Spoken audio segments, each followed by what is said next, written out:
Hi, I'm Judy Tyabji. Thank you very much for joining us today. I hope you had a great weekend. Just before we go to today's show, I should let you know I actually knew Courtney Walls quite well. We're both from Kelowna. I knew him there and also at the University of Victoria. I'm very saddened by what happened. We'll be looking into that on Thursday when we look at violence on the street. And that's certainly something that I hope we can do justice to the story. He was a very good person. Today, though, we're going under the heading of social issues. As you know, we've looked at welfare in the past, we've looked into drugs, and we've also looked at gambling.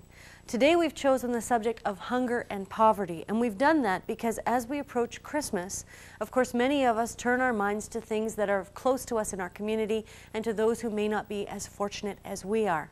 We were quite surprised, actually, when we started to look at this story of the extent to which hunger and poverty has grown in our own neighborhoods in the last year. You know, some of us remember when there was a time when there were no food banks. Now food banks are an institution, and we'll show you some of the demands being made on them right now. First, let's show you this background story. This is after a full day of issuing hampers. Hunger and poverty levels are at an all-time high.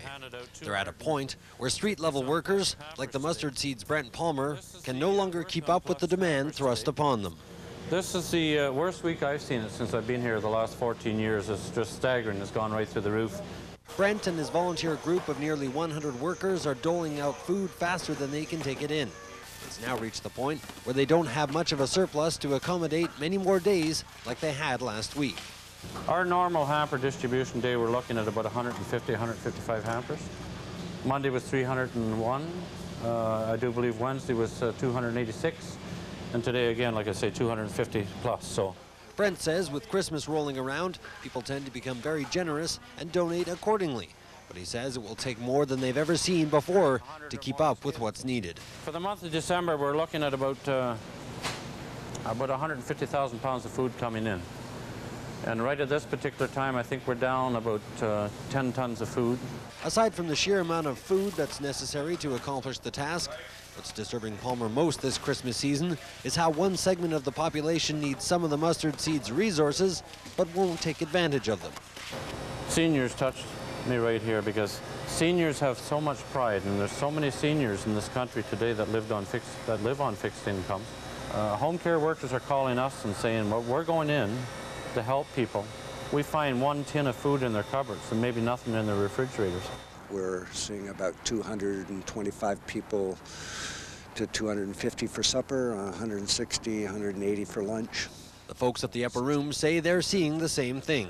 The average income level of people is decreasing. The person on social assistance has a limited income.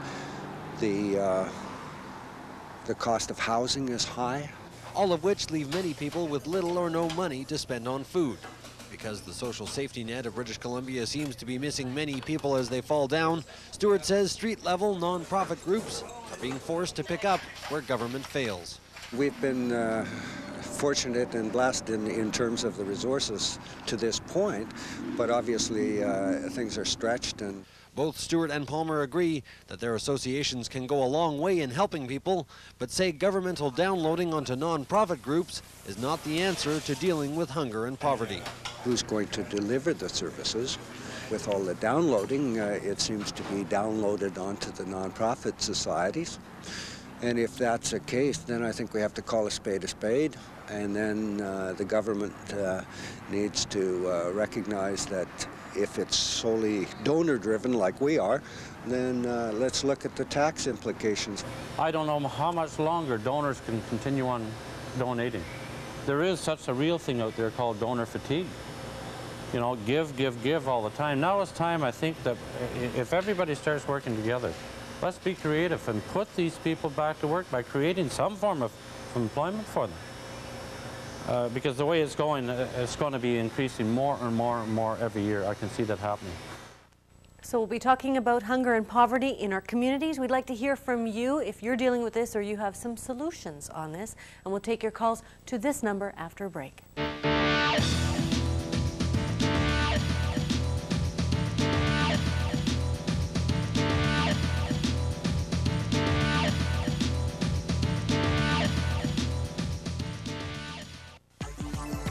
What do you get with Amigo Digital? Every month, you get 100 anytime minutes and 100 first incoming minutes free. Yeah, I'm free. You get call display. Staying in touch doesn't mean staying in. And oh yeah, there's no long-term contract. I call the shots. And you get it all for just $19.95 a month. Amigo Digital. It goes with you. Hey, don't switch that dial, because this is gonna make you smile. From red tabs to silver tabs, all Levi's jeans and tops for men, women, and kids are now 25% off. And me, Mr. Magical Moves. Only $9.93. I don't know. This seems very unorthodox. Look, he's looking forward to a good breakfast.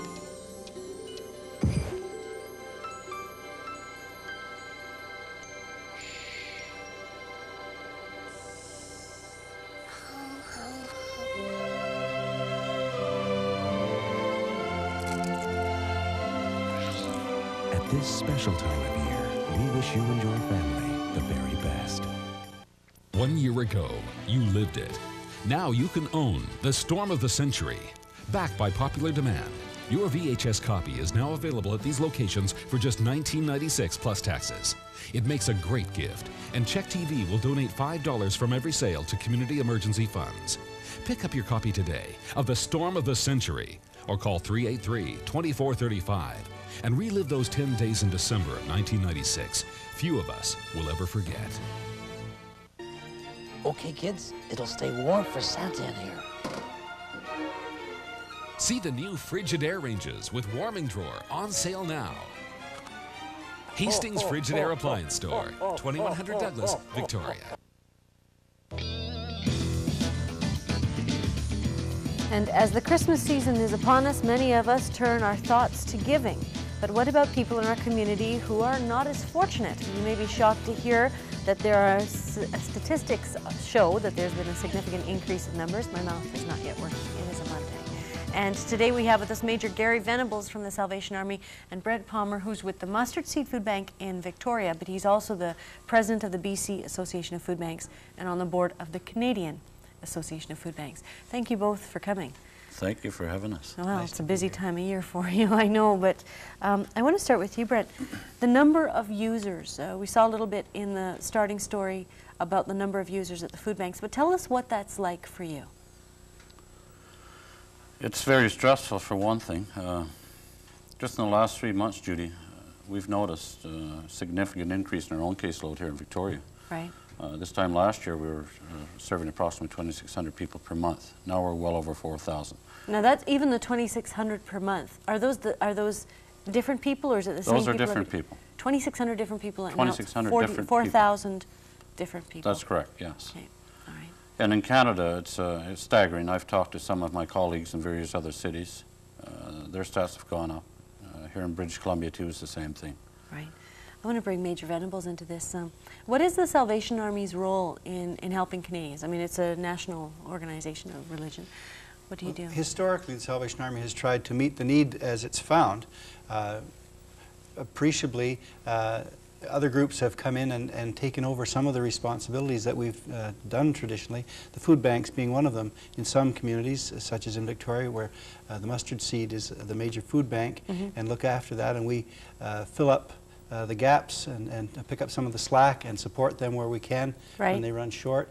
Other places, the Salvation Army actually runs the food bank and is responsible for the full distribution of emergency welfare. You also help people who might find themselves homeless, if they're, or families who may be in serious difficulty. I've seen the Salvation Army step in a number of times there.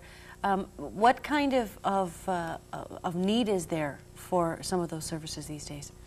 Well, again, that varies with the community that you're in. Here, it involves transportation sometimes home. Some young people in particular, perhaps have gravitated to Victoria for the climate and what they've heard about this, and then they find that they really want to get home. Right. And our family services looks after that.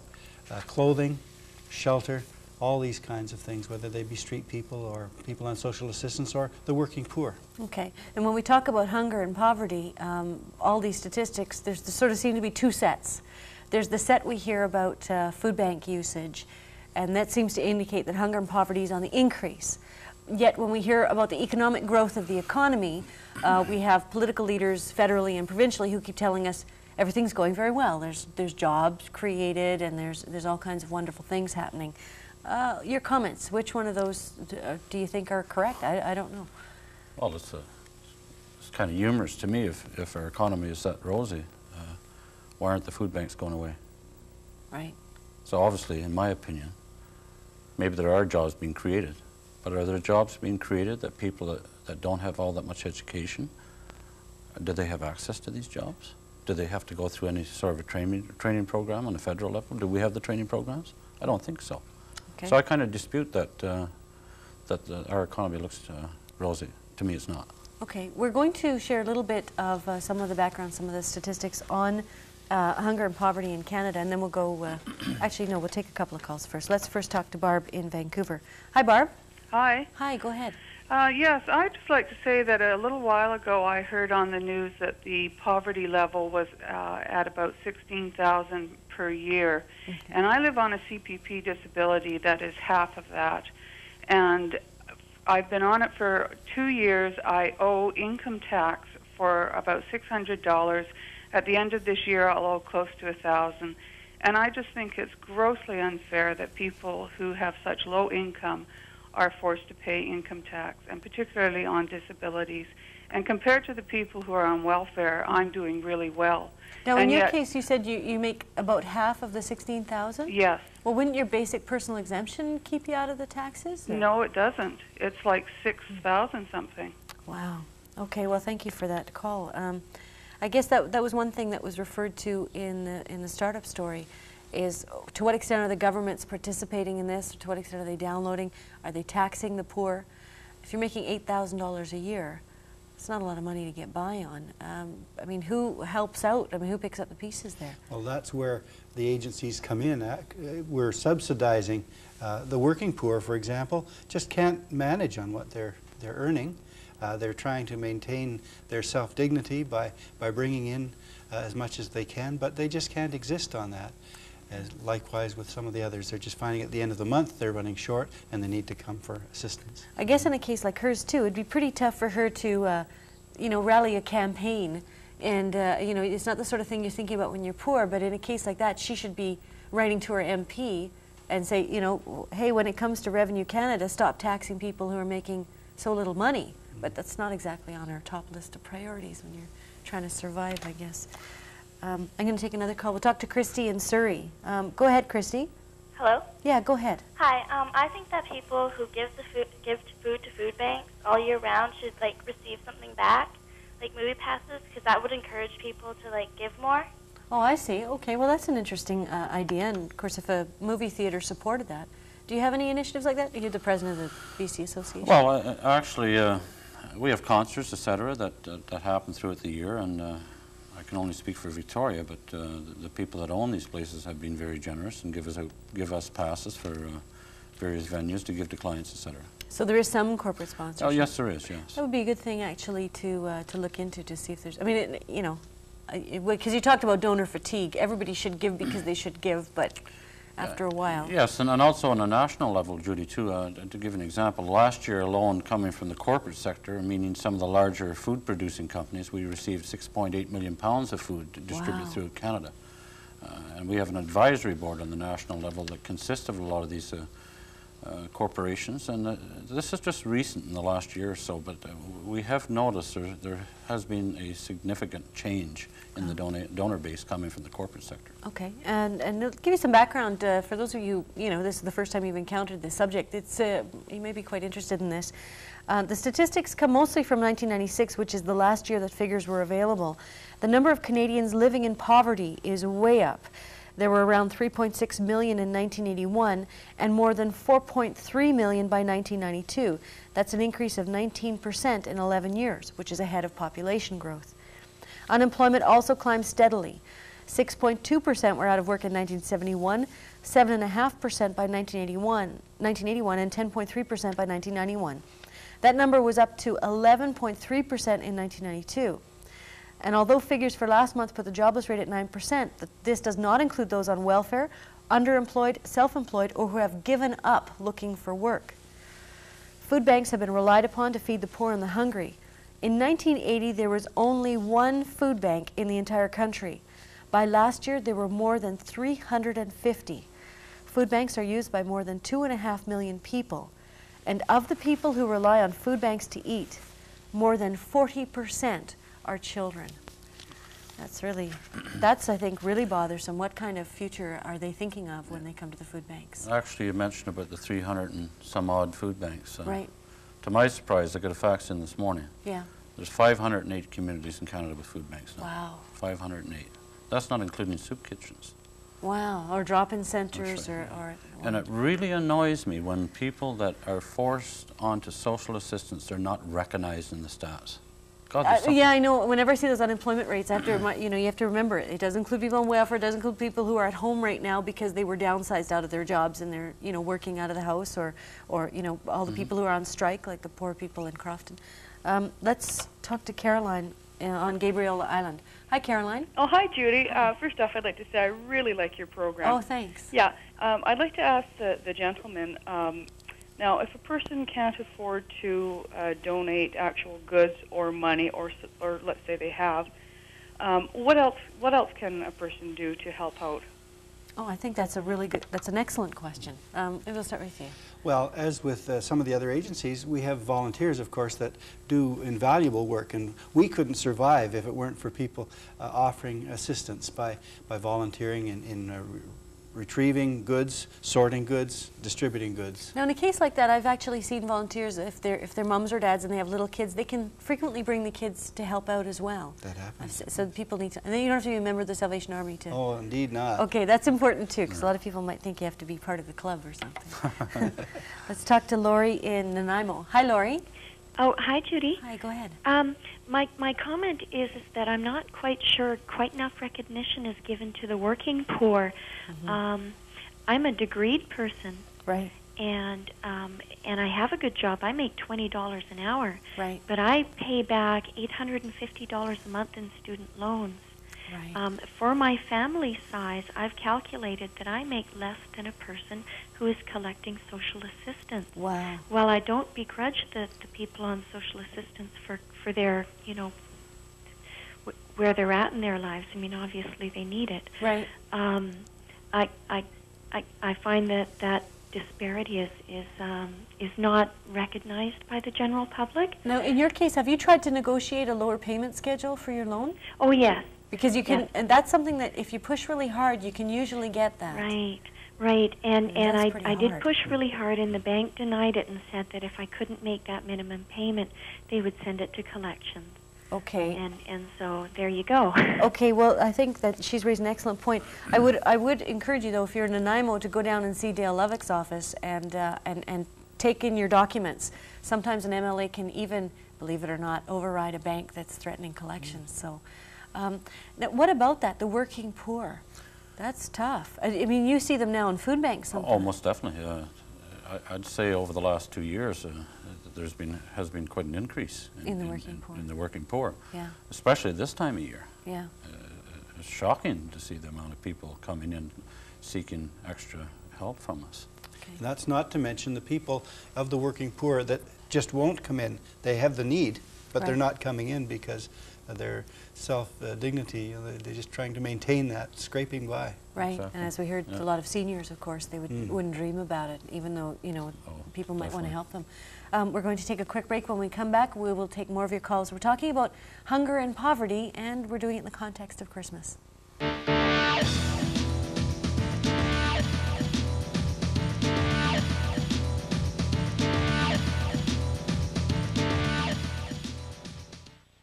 Tyabji is brought to you in part by Metro Lexus Toyota, leaders in customer satisfaction. We both have colds. Why is he up and at him? And I'm so tired and cranky and headachy, I can't even get started. Why? Because last night when he said... Let's take NyQuil so we can feel better in the morning. I said, why? What's the nighttime sniffling, sneezing, coughing, achy, stuffy head fever so you could rest medicine got to do with morning, silly?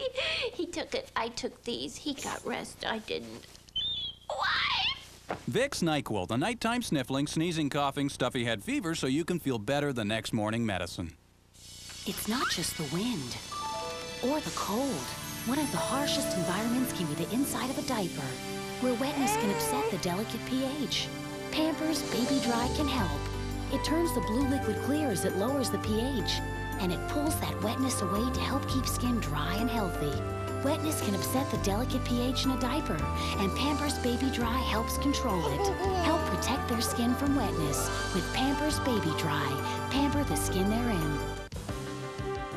On the next Billy Graham television special, join us from San Jose, California, as Billy Graham speaks on the topic, the love of God. You'll hear special music from Whitley Phipps and George Beverly Shea. And you'll hear the life-changing story of Mike Perazzo. All this on the next Billy Graham television special.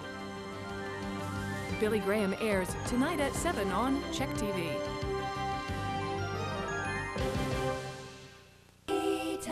Hey, don't switch that dial, because this is gonna make you smile. See these warm, toasty sweaters for your family? At 30% off, put them under your tree. And comfy, cozy robes, all at 25% off now. And only at Eaton's. Wow! 30% off men's dress shirts and ties. There's Christian Dior, Arrow, Hathaway, and Distinction for all you guys. And there's me, Mr. Magical Moose. Only $9.93. And today we're talking about hunger and poverty. Our guests are Brent Palmer. He's the president of the BC Association of Food Banks. And Major Gary Venables is with the Salvation Army, which of course in Canada is the largest non-governmental social service agency we have, which is, you know, doing a lot of work behind the scenes. We'll go back to the phones. Sure. Okay. We'll talk to Barry in Victoria. Hi, Barry. Hi, good afternoon. Hi, go ahead. Yeah, my comment was basically, I think a lot of it has to do with the ridicule and harassment and embarrassment you have to go through with social services. Yeah. I know some individuals, not myself, but when you go into the office, a lot of people that are transients, they don't have a fixed address, and it's really hard for those type of individuals to actually get assistance because they don't have an address, and it's just kind of sad to see them turned away on those bases. Okay, well, I think that's a very good point, actually, because they changed the rules in the last couple of years. That in itself, I think, has thrown a lot of people onto the social services agencies. Most definitely, and any type of stories like that, we like to hear about it because we've started a system here about 6 months ago where we're documenting every case, or if a person receives some uncomfortable situation when they're dealing with a worker at the social services. And a lot of the social services workers, too, are so overworked because the downsizing has affected them, too. Almost definitely. Yeah, they're doing like 40 cases. They can't change the rules, and yet they're being held accountable for them. And they're right on the front line. Mm-hmm. I've heard of some social workers who've themselves been threatened because of what's happened. But that was an excellent point. Let's talk to George now in Honeymoon Bay. Hi, George. Hello. Hi, that's such a romantic name, that Honeymoon Bay. I can't say it without thinking that. Yeah, go ahead. Yeah, I'd like to thank you for bringing this informative program of topics of public concern out. Okay. It's really a value. Next, I wonder if a politician or a banker would explain exactly what is meant when they say our economy is in excellent condition. Yeah, well, I almost wish we had a politician or a banker to explain that. That's something that you guys have heard. All I can offer is that I've made a note. Herb Dhaliwal, he's the Minister of Revenue, and he actually asked to come on the show. And based on the comments that are coming from the callers, I think we have a list of questions ready for him, and that will be one of them. But what do you comment when people say the economy is doing well? What would you say to a politician who told you that? Well, I would find it difficult based on the record and the heavy traffic in our family services offices right across the country. Right.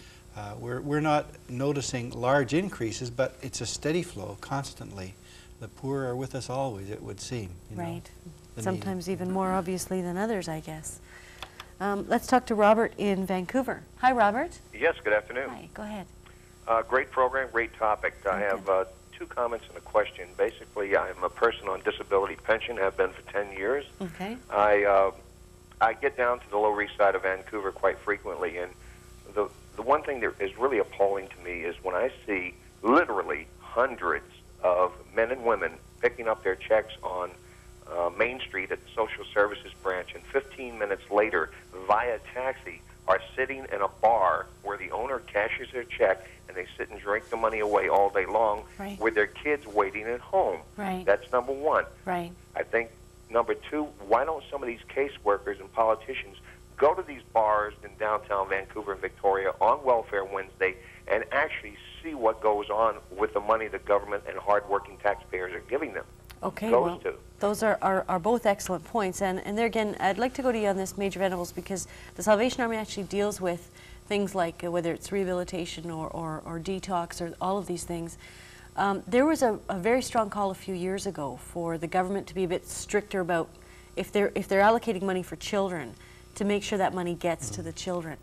How do you answer something like that? Well, it's extremely difficult, of course, and the children are the ones who suffer, where you have people that aren't managing their money well.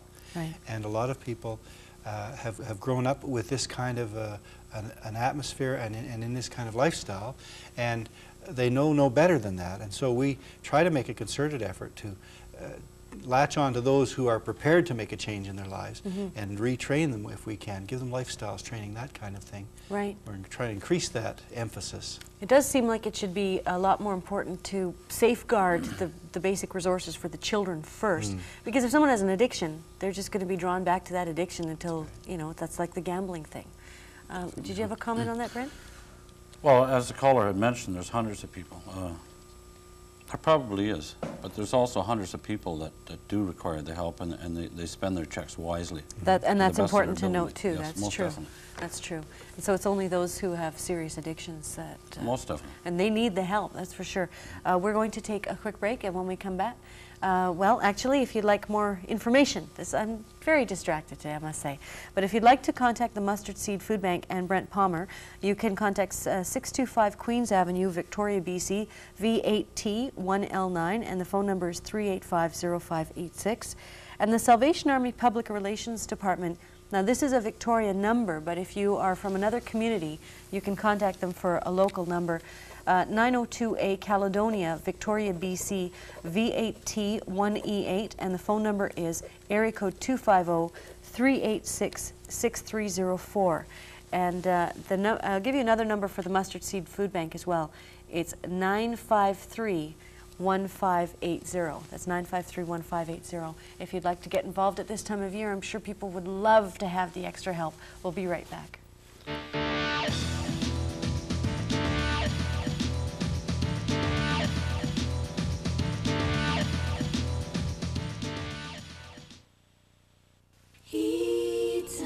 This holiday from Eden's, discover the romantic fragrance L'air du Temps and receive absolutely free this 3-piece gift set.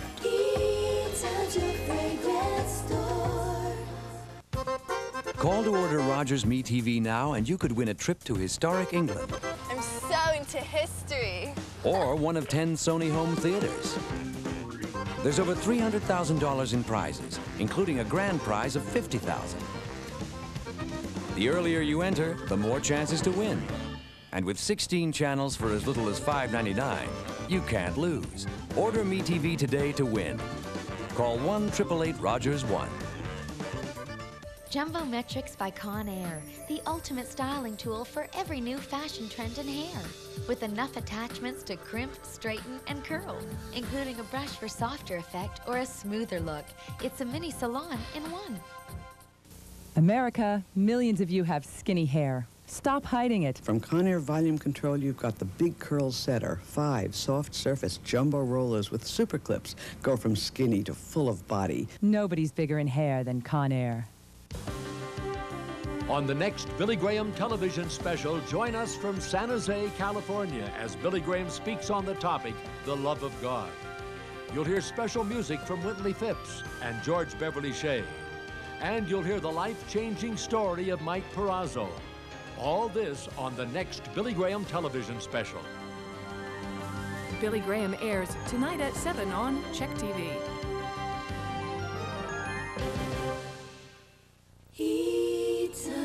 This holiday from Eden's, discover the famous fragrance Dolce & Gabbana for men or for women and receive absolutely free this signature t-shirt.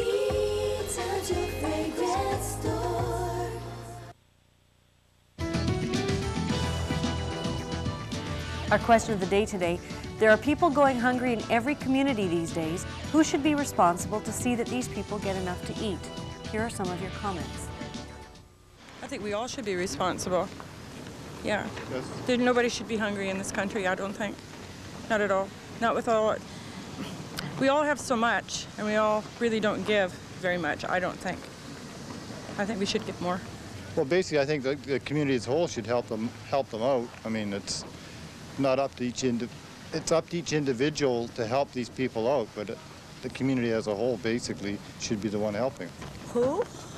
Probably everybody should help pitch in and help everybody that's hungry and going without food. I believe that the whole community and the government, mostly the community, I believe, should help.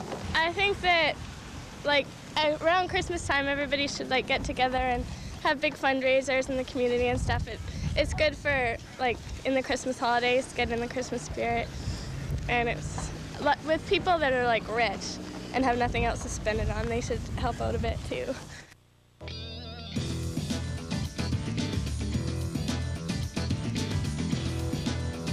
I wish I knew more of them. That's right. That's right, I wish yeah. I knew some of those people with more money than they know what to do with. It's really spreading out the gap between Yeah. the rich and the poor. And I think that's important to say. We're actually back on the air, so yeah, you're right. The gap between the rich and poor has grown dramatically. We're going to talk to Anna in Victoria now.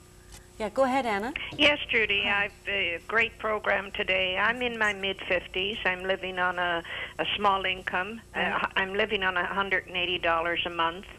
And I hear the poverty line is $16,000 a year. I live on $5,000. Wow. And I have no transportation, no way to get to a food bank. I'm debating whether to have porridge today for dinner or soup, either today or tomorrow. Right. And then there's others that have vehicles that hit all the banks and get all the goodies and brag about it. And I get very angry when I'm sitting with a cup of very weak tea and dry bread and can't get anywhere because I don't have the funds.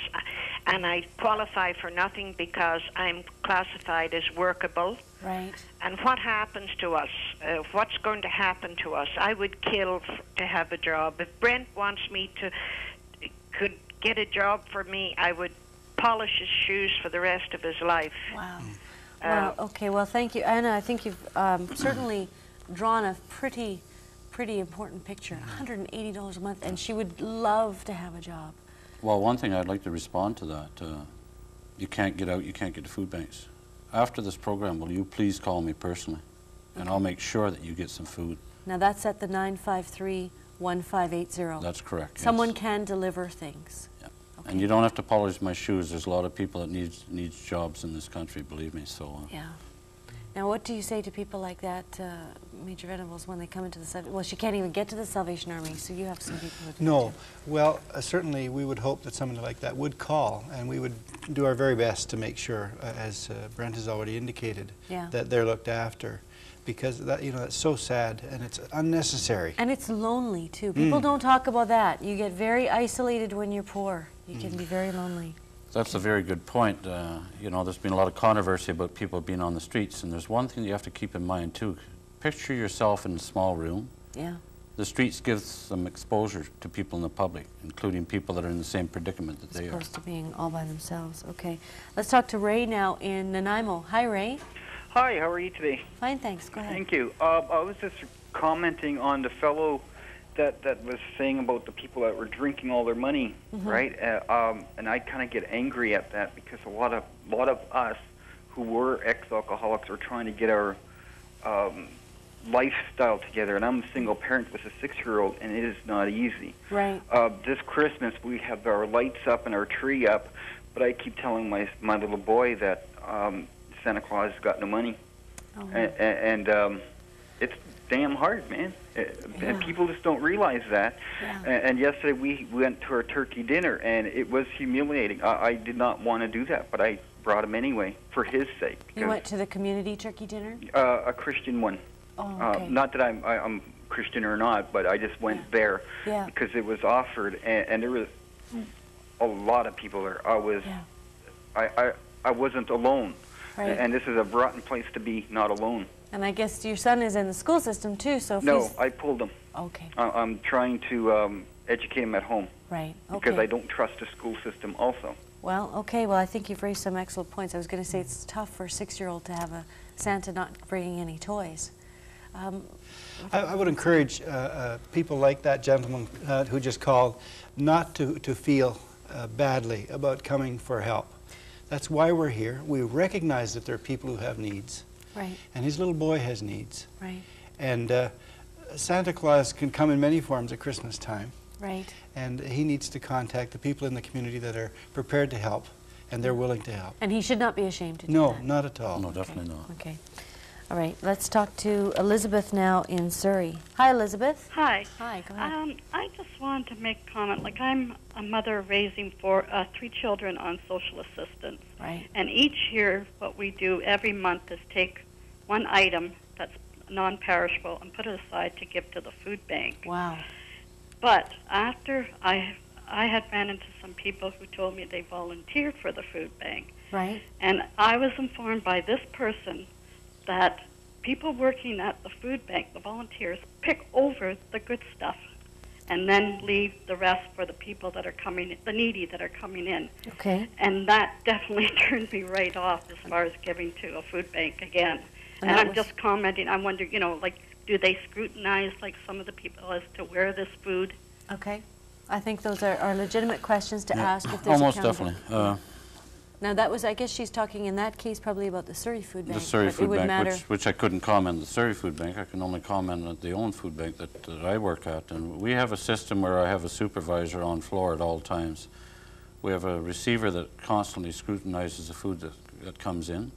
Furthermore, when a volunteer receives a hamper after putting in 15 hours of work, that food hamper is checked by a supervisor, a paid staff member. So I'm sure there's cases where their stuff maybe will disappear, but not in a mass volumes, I can assure you that. And the BC Association of Food Banks, are there regulations? Are there sort of a code of guidelines that you follow or something? Well, yes and no. We have a code of ethics that we follow through the Canadian Association of Food Banks, but we primarily leave it up to each individual food bank without having the controlling aspect behind it. Okay. We'll try to take one more call before the break. Let's talk to Mike in New Westminster. Hi, Mike. Mike, are you there? Okay, if we can't get Mike, let's try talking to Jenny in Victoria. Yes, I'm here. Yeah, go ahead. I wanted to make a comment. Very early in the show, you said that, you know, the economy is looking rosy, and yet, you know, there's more and more people in poverty and going to the food banks. Right. And I find myself, every time I hear that in the news or in the newspaper, I get extremely angry. Yeah. Because what's happening, to my mind, is that big companies are outplacing workers with technology, which in itself isn't a problem as long as there's a better redistribution system for the wealth. Right. Like, why aren't those companies paying major tax that goes then into supporting higher welfare rates? Right. Stop calling it welfare, just make it like the baby bonus. Everybody gets it, and you get taxed back if you earn a certain amount of money. Okay, well, that's an excellent comment. And I should tell you that when I said the economy's rosy, that is not my opinion. That is just what keeps coming out of those federal reports. And I agree with you. I used to get furious in the legislature whenever they said how great the economy was. That's a good idea. If there was a better distribution of those profits, or better yet, more local economies, then we wouldn't have to worry about that. To what extent can you two, being on the front line, ever express to policymakers that, you know, maybe we're kind of heading in a dangerous direction here of the big gap between the rich and the poor that you mentioned, Gary? Well, our position has always been apolitical, so we have a bit of a difficulty in speaking directly to government agencies in terms of putting that kind of pressure. However, we can do lobbying and that kind of thing, and we do have people in place that do try to bring these things to the attention of those responsible in government. Okay, we have to take a quick break, and when we come back, we'll take more of your calls, and we're talking about hunger and poverty at Christmas time.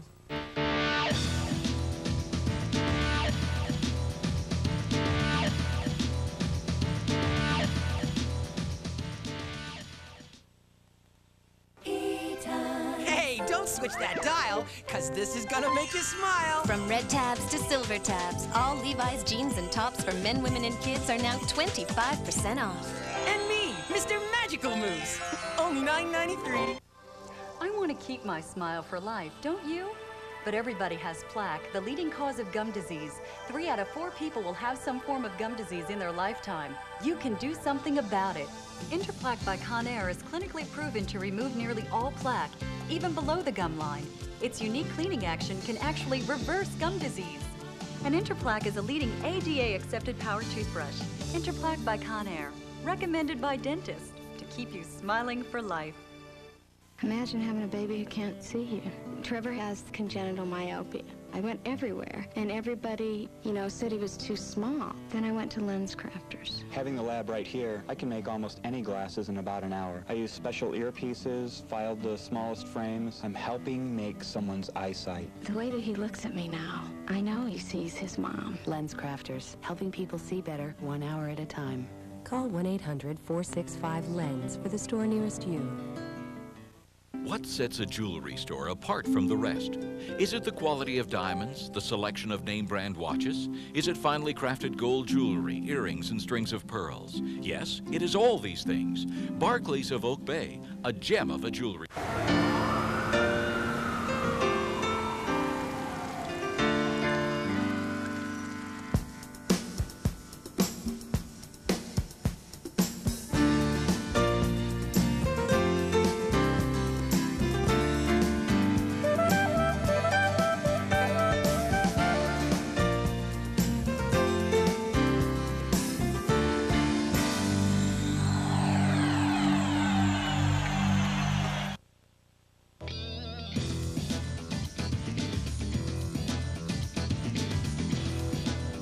And we had a question of the day that we are going to share with you again, and it's, there are people going hungry in every community these days. Who should be responsible to see that these people get enough to eat? And here are some comments from the street.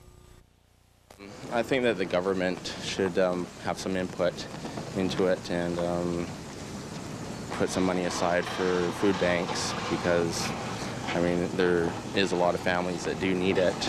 The government. Exactly. Why do you say that?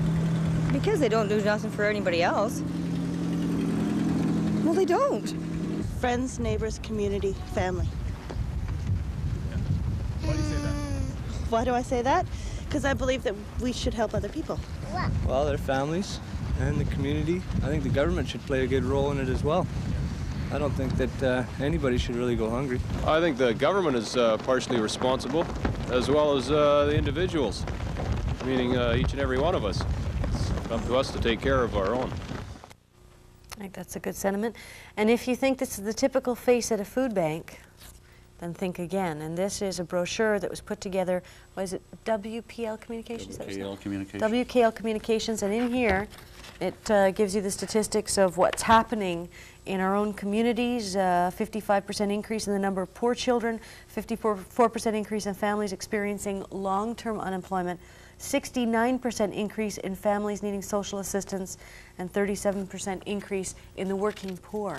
And those are pretty shocking statistics. Let's talk to Donna in Squamish. Hi, Donna.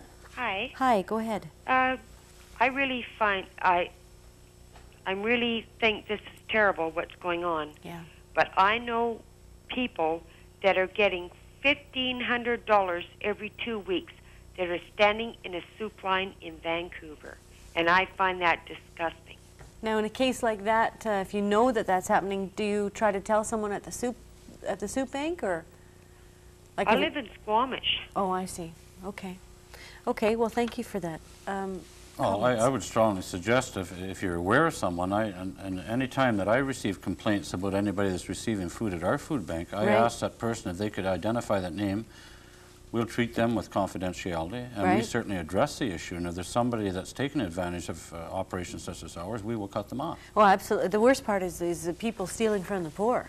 You know, if somebody's going to stand in line and they don't need it. Definitely. But, yeah, I think that's pretty rare, but if it's happening, you should shut it down. Let's talk to Kathy now in Courtenay. Hi, Kathy. Hi. Hi, go ahead. Great show, Judy. Oh, thanks. I just want to say I'm with a group of women in Courtenay. We've been as small as 4. We're up to 12 now. Okay. We've taken on a Christmas family every year for the last 7 years. We completely give them everything they need for Christmas, as well as a few gifts, and we try to give them groceries for the next month. Now, how do you find them? I get them through an organization in Courtenay that looks after Christmas families. Right. And lots of times I just get them through the local schools, whatever. Okay, sort of word of mouth. Where the need is, yeah. I find that that's a much easier way to do it because a lot of the people that are on the list are getting 3 or 4 hampers. Oh, okay. Well, that's a really, really nice idea. Thanks for sharing that. Any thoughts on that? Well, we have a situation, at least in Victoria, the Christmas Bureau, Greater Victoria Christmas Bureau, does a marvelous job of coordinating this effort. And every effort is made to see that there's not duplication. Right. And there are some 8,000 families requiring assistance at Christmas in the Greater Victoria area. Right. And those are looked after through the Greater Victoria Christmas Bureau. Right. And then assigned, families are assigned to the various agencies. There are 10 agencies that look after the bulk of that. Now, some of the agencies will then turn around and give names to adopt-a-family organizations that take on adopt-a families. Okay. But anonymity is maintained because we want to avoid any comparison of food hampers and things like that. Right. Certain groups can be more generous than others. So if people, who do they contact to get involved in that? Would they contact you, or would they contact? Actually, early on in the year, and Brent may be able to clarify this a little more directly, but they're supplied with an enrollment card that they submit to the Christmas Bureau. Okay, so it's the Victoria Christmas Bureau. That's right. That's okay. right. Yeah. All right. The mail strike kind of hindered things a little bit this year, and we're anticipating some last-minute calls from people who didn't get their cards in. Okay, so we should stay tuned because there could be something coming before Christmas in terms of need. Let's talk to Paula now in Nanaimo. Hi, Paula. Hi, Judy. Hi, go ahead. I was just wanting to say that my husband, like I'm married with 4 kids. I have 4 daughters, and my husband's a full-time student at Malaspina. Right. And he gets the same amount of student loan as other students with just like 1 child. Right. And when our student loan runs out, like we basically just live off our family bonus and our child tax benefit. Right. And we're not entitled to welfare because he's a full-time student. Right. And it's really hard on us when we're broke that we can't go to social assistance for like an emergency check for food or for anything like that. And I would like to see that changed. Okay. Well, Right? I think And I would also like to say that, you know, we're being sponsored this Christmas through the Salvation Army. Oh, well, that's nice. Yeah, that's good for them. and you know, if it wasn't for people like that, you know, we would have a really rough time. Like, I really sympathize with that guy that phoned earlier with his 6-year-old son from Nanaimo. Yeah. I was also at that dinner last night with my 4 children. Right. And one of whom is very vocal right now. One's very upset about the situation. I'm sorry? One of your children is very upset about the situation right now. Yes. Mom's on the phone. Yeah. Yeah, but I was also at that dinner last night, and I feel, you know, I kind of felt the same way he did, you know, and I like I said to the pastor, you know, because it was a free Christmas dinner for the community. You didn't have to be a church member. Right. And I think we need more of that. Okay, well, thank you very much for that. And being a parent with 4 children, I guess one thing we should say to her is if your husband is going through school, chances are in a few years that'll be an investment that will pay off. So hopefully there's a light at the end of the tunnel for you there. But yeah, and another thing I would suggest is that you constantly keep sending letters into your local MLA. Right. One thing you have to remember. Because with 4 kids and a husband in school, you got lots of time for writing letters. That's right. No, just joking.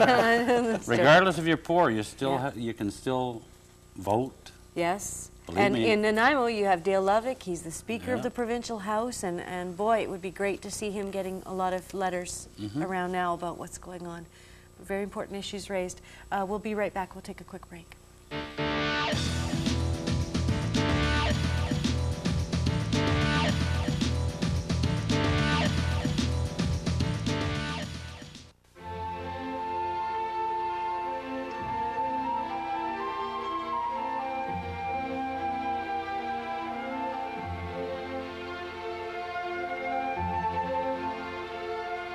Some days are made to last forever. Beautiful from Estee Lauder. Now red for the holidays. A bright red toad in brilliant lip color. $22.50 with any Estee Lauder fragrance purchase. This holiday offer is now at Eaton's. On the next Billy Graham television special, join us from San Jose, California, as Billy Graham speaks on the topic, the love of God. You'll hear special music from Whitley Phipps and George Beverly Shea. And you'll hear the life-changing story of Mike Perazzo. All this on the next Billy Graham television special. Billy Graham airs tonight at 7 on Check TV. When should you plant geranium cuttings? What's the only time of year to safely move peonies? How long can live Christmas trees remain indoors? Get answers to these and other questions by ordering the Get Up and Grow Gardening Guide and Calendar for 1998. Gord Nickel, host of the Get Up and Grow TV show, has compiled over 360 useful tips to help novices and green thumbs alike succeed in the garden. All of this timely information has been combined with rich botanical illustrations to give you an invaluable resource. Hi, I'm Gord Nickel, host of Get Up and Grow, seen every Saturday morning on Check TV. Order the Get Up and Grow Gardening Guide and Calendar now, and you'll receive a Forget-Me-Not seed package at no extra cost. To order your gardening guide and calendar, send $12.99 plus $2 shipping and handling to the address on your screen, or call 1-888-456-5577 and have your credit card handy.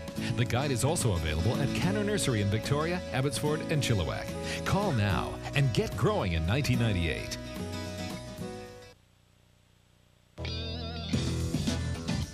Coming up, we'll be talking about access to children at Christmas, cloning on Wednesday, and then we'll be talking about street violence and also looking at Courtney Wells. And then we'll talk about the commercialization of Christmas on Friday, and we're doing that because we heard from a number of you during our show on shopping that we should look at that aspect of Christmas as well. So we'll do that. And before I forget, it's here on December 21st from 11 a.m. until 3 p.m. at Check TV. So if you're in Victoria, you can drive by. We have Check's drive-through. You can bring non-perishable items and unwrapped gifts to the parking lot at Kings Road, and that's right in downtown Victoria. And all the donated items will be collected by the St. Vincent de Paul Society, and that will assist those in need. And for those of you who are in Vancouver, I know that CKLG, LG 73 is doing a toy drive for children who otherwise won't have Santa visiting, and they would like an unwrapped new toy to be dropped off at CKLG in Vancouver, and I know that they are looking forward to the community input. And we'll go back to the phones and start with Paul in Victoria. Hi, Paul. Good morning or afternoon. Yeah, hi, go ahead. Yeah, the economy is rosy. Oh, if you're a postal service worker or a banker or a politician with a pension-plated, platinum-plated pension plan, right? You know, I mean, who are they kidding? But what I wanted to do is propose a solution to help people out. Okay. I personally do not like standing in lineups for a Christmas dinner or a hamper or anything else. Right. I have my pride and dignity. I will not do that. I'd rather go hungry. Right. But the solution I have is, okay, for Victoria, which is long overdue, is a non-profit restaurant where various merchants donate meat, eggs, cheese, whatever the case may be. You know, like they're afraid of the Samaritan law where the food goes bad. Right. Okay. A lot of places otherwise would be happy to give. And what I want to see is a non-profit restaurant working early in the morning from 6 a.m. till late as 9 at night, because I've found employment. But during the first 2 weeks is the hardest 2 weeks of working, because you have to make sure you have the food to keep your body going, because if you don't have the energy, then you drop dead on the job, depending on the work. Right. Okay. Some of the jobs start early in the morning, so they can't go to the soup kitchens like the 910 or various other places. They can't hang around, or they can't go to lunch because if they're working all day, or if they're working later on in the day, they can't get back to the upper room, or... Okay. I got to stop you there, Paul. Sorry, I see what you're saying. You want something with extended hours. Any thoughts on that? I think that's an interesting idea. Well, actually, it is an interesting idea. And, I know in Abbotsford with my colleague Betty Ann, they've already started up a restaurant over there where they're training people, and the costs are kept quite low. And we're looking at this model here for Victoria, hopefully in 1998 at some time. Okay, well, that's very interesting. And let's take a call from Margaret in Richmond. Hi, Margaret. Hi. Hi, go ahead. That last caller had a good idea, and I guess I'm sort of on the same line, is that I believe that the individuals in the community should provide the support in providing the goods for the people who don't have it. But I believe the people who don't have it should be able to access it themselves. Like there should be like where they would go to the restaurant and be fed, or where they would go and put their name on a list for something and it would be provided. Like, I'm a small business in Richmond, but I donate to a place called the Toy Bank in New Westminster, because it will service anybody who goes in and says and shows their low income. You don't have to be on social services. I quit donating to our Richmond food bank because I found out that only social services have access to it. And I used to be a social worker, and I found there was a lot of duplication. And like the student said, there's no way for her to access it, or the woman in the home who can't afford to get out. There should be more vehicles for people to access it rather than it being accessed for them. Okay, well, thank you for that. Major Venables, any thoughts on that? Well, I'm interested in the concept of lining up, and I can understand that. I don't like to go in any lineups anywhere. Right. My wife's more comfortable in a lineup in a shopping center than I am. She can chat with the people. I feel, uneasy.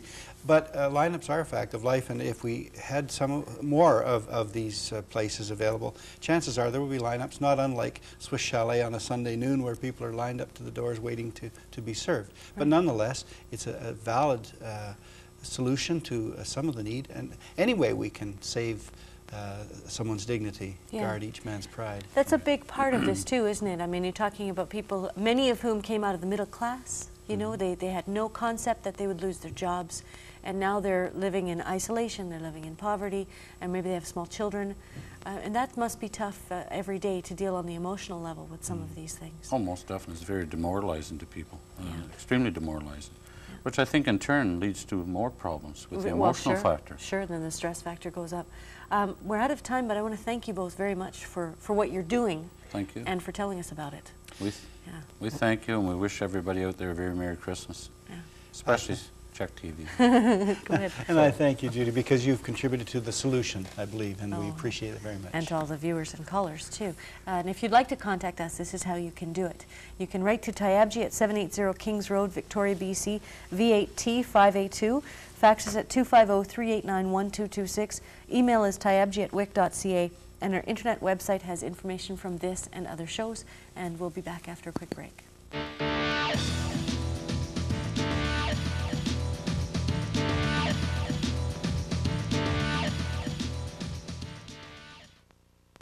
It's Christmas in Canada, where wishes come true. I have 1,000 things to do. I'm wishing for help to get it all done, to share the joy with everyone. Sears is the one place where you'll find all you need and more. It's your Christmas wish store. Come see the merry side of Sears. It's only a little scratch. Here a scratch, there a scratch, everywhere a scratch, and they all look awful. What you need is GT88 Scratch Remover. It's from the makers of DD7. GT88 gets rid of all those surface scratches and paint swirls quickly and easily. Simply rub it into the scratch, then polish to a beautiful finish. The scratch is gone. GT88 is not an abrasive, and it works perfectly on any color. Would you do this to a brand new Jaguar? Ouch! But GT88 removes that awful scratch quickly and easily. It'll even remove paint scrapes and ugly rust. GT88 is only $19.95. But order now and get a second tube for only $10. That's two for just $29.95. Order your GT88 scratch remover now. Call toll-free 1-800-937-0874 or send $19.95 for one tube, $29.95 for two tubes plus shipping to the address on your screen. Order now. That's 1-800-937-0874. 1 year ago, you lived it. Now you can own The Storm of the Century. Backed by popular demand, your VHS copy is now available at these locations for just $19.96 plus taxes. It makes a great gift, and Check TV will donate $5 from every sale to community emergency funds. Pick up your copy today of The Storm of the Century, or call 383-2435 and relive those 10 days in December of 1996. Few of us will ever forget.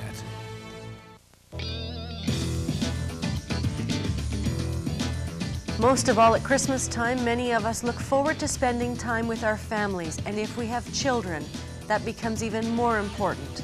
Well, access at Christmas is difficult for some parents, and we'll talk about that tomorrow. And we'll expand it to talk about access for other family members such as grandparents. Today, a very important issue, hunger and poverty. There really aren't any statistics that tell us how many people are living in poverty in Canada. There's not really a lot of interest for the government to provide us with that information. And yet, the changes to unemployment insurance, now called employment insurance, have taken a lot of people out of that category. The changes to welfare have meant that many people already strapped have less money now. And of course, as we head toward Christmas, it's important to remember these people in our community, accord them some respect, and see if we can help out. I'm Judy Tyabji, and that's my opinion. What's yours?